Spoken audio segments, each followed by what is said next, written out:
दुनिया की सबसे ऊंची इमारत बुर्ज खलीफा में सबसे ज्यादा फ्लैट्स एक इंडियन के हैं, जिनका नाम सुनकर आप हैरान रह जाएंगे। कैसे एलन मस्क के सिर्फ एक ट्वीट से टेस्ला बैंक्रप्सी यानी कंगाल होने के कगार पर पहुंच गई थी और इस बाप ने अपनी लड़की के बालों में चुपके से रिकॉर्डिंग डिवाइस छुपा दिया, लेकिन इसके बाद उसने जो सुना वो हैरान रह गया। नंबर 7, टेस्ला के सीईओ एलन मस्क अपनी डेयरिंग कामों के लिए जाने जाते हैं। एक बार उन्होंने ट्विटर में एक ट्वीट किया कि टेस्ला बर्बाद हो गई है और उनके बेहतरीन और लगातार प्रयासों के बावजूद टेस्ला खुद को दिवालिया होने से नहीं बचा पाई और पूरी तरह से दिवालिया हो गई है। हालांकि ये एक मजाक था, लेकिन इससे टेस्ला के इन्वेस्टर्स इस मजाक से काफी नाराज हो गए थे क्योंकि उनको काफी पैसों का नुकसान हो गया था। उन्हें लगा कि कंपनी दिवालिया होने वाली है, इसीलिए उन्होंने अपने शेयर कम दाम में ही बेच डाले। एलन मस्क ने सबको अप्रैल फूल बनाने के लिए ये ट्वीट किया था, लेकिन लोगों को ये बात सच लगी क्योंकि टेस्ला के उन दिनों अच्छे दिन नहीं चल रहे थे। नंबर 6, दुबई में दुनिया की सबसे ऊंची इमारत बुर्ज खलीफा में कुल 900 फ्लैट्स बने हुए हैं, लेकिन आपको जानकर हैरानी होगी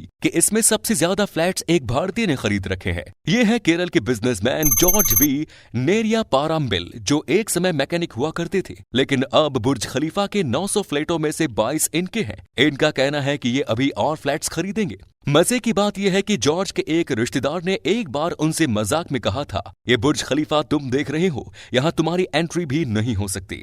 इस बात को 6 साल हो गए हैं। अब जॉर्ज के बुर्ज खलीफा में 22 अपार्टमेंट्स हैं, उनमें से 5 किराए पर उठे हुए हैं और बाकी अपार्टमेंट्स के लिए सही किराएदार का इंतजार है। नंबर 5, छोटे से बच्चों के लिए स्कूल जाना आसान नहीं होता है। ऐसा ही कुछ हादसा हुआ टॉमास वोलेरो के साथ, जिनकी बेटी स्कूल से आने के बाद रोने लगती है। स्कूल शुरू होने के कुछ ही दिनों बाद उनकी बेटी ने हंसना खेलना बंद कर दिया और वो घर में बहुत ही शांत रहने लगी।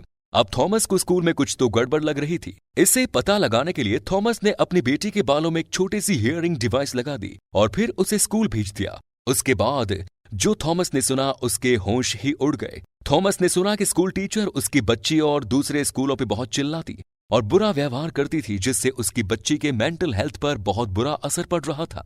बाद में थॉमस रिकॉर्डिंग को स्कूल के प्रिंसिपल के पास ले गए, जिन्होंने उसे सुनने से ही मना कर दिया, जिसके बाद थॉमस ने अपनी बेटी को उस स्कूल से ही निकाल लिया।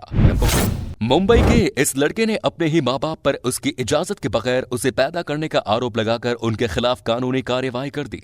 मुंबई में रहने वाली 27 साल के राफेल सैमुअल ने अपने माता पिता के खिलाफ आरोप लगाते हुए लिखा कि उसके माता पिता ने सिर्फ अपने स्वार्थ और खुशी के लिए उसे पैदा किया है। वो अपने माता पिता को प्यार करता है, लेकिन वो सिर्फ एंजॉयमेंट की वजह से पैदा हुआ है। दुनिया में किसी बच्चे को लाना और उससे परेशान होना गलत है और इसी वजह से अब वो उन पर कानूनी कार्रवाई करना चाहता है, क्योंकि इससे सिर्फ धरती पर बोझ और गरीबी बढ़ती है। हैरानी की बात यह भी है कि उसके माता पिता दोनों ही वकील हैं, लेकिन जरा सोचिए, कोई माँ बाप बच्चे को पैदा करने से पहले परमिशन कैसे ले सकता है? ये सुनने में बहुत ही इलॉजिकल लग रहा है।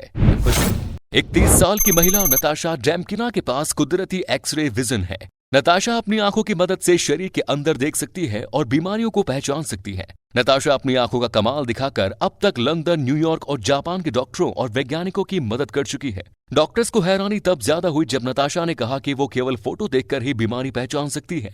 जब डॉक्टर्स ने उनके सामने एक पेशेंट की फोटो रखी तो उन्होंने कहा कि इसे लिवर कैंसर है, जो कि सच था। कई बार तो ऐसा होता है कि वो बहुत ही शुरुआती स्टेज में बीमारी को पहचान लेती है, जबकि उस वक्त तक डॉक्टर्स भी उस बीमारी को पहचान नहीं पाते। नंबर 2, अमेरिका के मैनहट्टन शहर में रहने वाला डॉन वार्ड नाम का एक शख्स सिर्फ जूते पॉलिश कर महीने के करीब 18 लाख रुपए कमाता है। रोज वो अपनी दुकान के पास से निकलने वाले लोगों को उनके गंदे जूतों के लिए बुरा महसूस करवाते हैं, जिससे कि लोग इनसे जूते पॉलिश करवाने के लिए मजबूर हो जाते हैं। वार्ड का कहना है कि वे अब इस काम में बेहद खुश हैं, क्योंकि उनका न ही कोई बॉस है और न ही उन्हें किसी की बात सुननी पड़ती है। वे अपनी मर्जी के मालिक हैं। वार्ड पहले एक फोटो लैब में काम करते थे, जहां ज्यादा पैसा नहीं मिलता था, इसलिए एक दोस्त की देखा देखी में उन्होंने अपना पेशा बदला और जूते पॉलिश करने का काम शुरू कर दिया। वार्ड लोगों को चुटकुले सुनाते हैं, उन्हें साफ जूते पहनने के लिए प्रेरित करते हैं और लोग उनके पास खिंचे चले आते हैं। नंबर 1, आपके परिवार में सभी सदस्य, मम्मी पापा भाई बहन सब एक ही भाषा बोलते होंगे, लेकिन नाइजीरिया के उबंग गांव में एक ऐसी प्रथा है जिसकी वजह से यहाँ पर एक ही परिवार के पुरुष को अलग और महिला को अलग भाषा सीखकर बोलनी पड़ती है। हालांकि पुरुष और महिलाएं दोनों एक दूसरे को समझने में सक्षम हैं, क्योंकि बच्चे लगभग 10 साल की उम्र तक महिला भाषा ही बोलते हैं, लेकिन एक प्रथा की वजह से दोनों एक दूसरे की भाषा बोल नहीं सकते।